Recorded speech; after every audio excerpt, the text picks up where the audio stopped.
जब तुम्हें इस बात का फर्क ना पड़े तुम कैसे कपड़े पहन रहे हो, तुम कैसे दिखाई पड़ रहे हो, जब तुम्हें इस बात का फर्क नहीं पड़े कि चाय ठंडी है या गर्म जो हम पी रहे हैं, तुम्हारी जिंदगी में जितनी भी फरमाइशें हैं, जितनी भी ख्वाहिशें हैं, सब उड़ गई हैं, सब ओझल हो गई हैं। ना तुम्हें दोस्ती यारी से मतलब रहा, ना तुम्हें किसी से इश्क मोहब्बत से मतलब रहा, तब तुम कड़ी मेहनत कर रहे हो।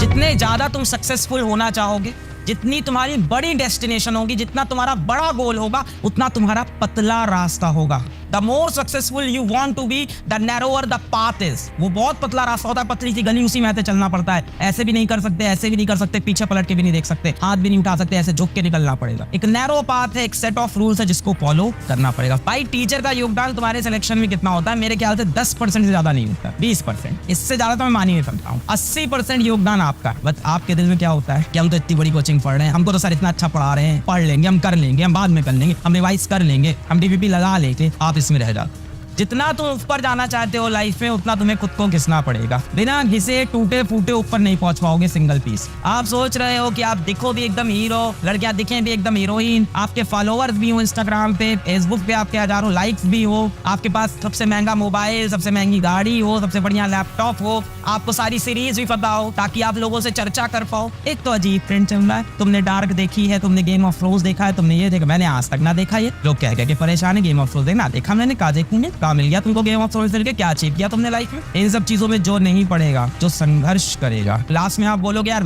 सवाल नहीं बने एग्जाम में। क्यों नहीं बने? सर नहीं बनाए थे, डीपीपी नहीं सॉल्व की थी। कहा लैग कर गए? रिविजन में लैग कर गए भाई साहब। हम एक चीज को एक बार पढ़ते थे और अपने आप को सुपर जीनियस समझ के उस चीज को छोड़ देते थे। बार बार मैं एक ही चीज रिमाइंड करा रहा हूँ कि रिवाइजिंग। अपने दिन का एक टाइम बना लो जिस टाइम आपको प्रीवियस चीजों को रिवाइज करना है। Beat physics, beat chemistry, beat biology, beat math, beat English, any subject that you are studying. आप जब इसको ऐसे पढ़ते हो ना, बड़ा मजा आता है, क्लास में बड़ा मजा आ रहा है। कॉन्सेप्ट के बाद कॉन्सेप्ट, सवाल के बाद सवाल, सर एक और न्यूमेरिकल, सर डीबीबी भी सॉल्व करेंगे, सर ये भी करेंगे, सर वो भी करेंगे। लास्ट में क्या होता है? सर मेरा सब तैयार था, सिलेबस कंप्लीट था, मैं पिछले 3 साल से नीट की तैयारी कर रहा हूँ, 4 साल से नीट की तैयारी कर रहा हूँ, मेरा सिलेबस तैयार है, सब तैयार है, मैं रिवाइज ही नहीं कर पाता सर हर बार। क्या ऐसा है कि इस कॉम्पिटिशन को क्रैक करने के लिए 3 साल का समय चाहिए, 4 साल का? बिल्कुल नहीं, समय उतना ही चाहिए जितना दिया गया। उसी समय में रैंकर्स निकलते हैं, उसी समय टॉपर्स निकलते हैं, उसी समय में सिलेक्शंस निकलते हैं। कोई अब नॉर्मल बच्चा आके सेलेक्ट नहीं होता है, ऐसा कुछ नहीं। मैंने ऐसे बच्चों को सेलेक्ट होते हुए देखा है जिनके 10th में 8 CGPA हो, या IGCSE बोर्ड के हैं तो जिनके 70% हो, 65% हो। और मैंने ऐसे बच्चों को ना सेलेक्ट होते हुए देखा है जिसके क्लास 10th में 10 CGPA रहे हो, 94% रहे हो, 93% रहे। सिर्फ और सिर्फ एक आंसर है, कड़ी मेहनत, जुझारू मेहनत। जब तुम्हें इस बात का फर्क ना पड़े तुम कैसे कपड़े पहन रहे हो, तुम कैसे दिखाई पड़ रहे हो, जब तुम्हें इस बात का फर्क नहीं पड़े कि चाय ठंडी है या गर्म जो हम पी रहे हैं, तब तुम कड़ी मेहनत कर रहे हो। तुम्हारी जिंदगी में जितनी भी फरमाइशें हैं, जितनी भी ख्वाहिशें हैं, सब उड़ गई हैं, सब ओझल हो गई हैं।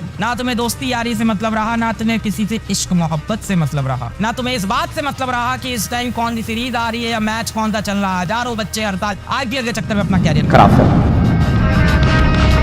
हफ्ते में 2 अच्छे दिन होते हैं, पढ़ाई के 5 खराब दिन हो जाते हैं, और उन 2 अच्छे दिनों के दम पे हम 2 हफ्ते बिताते हैं। यार पिछले ट्यूसडे तो हमने 8 घंटे पढ़ दिया था, क्या बात। उस मंडे तो हमने 10 घंटे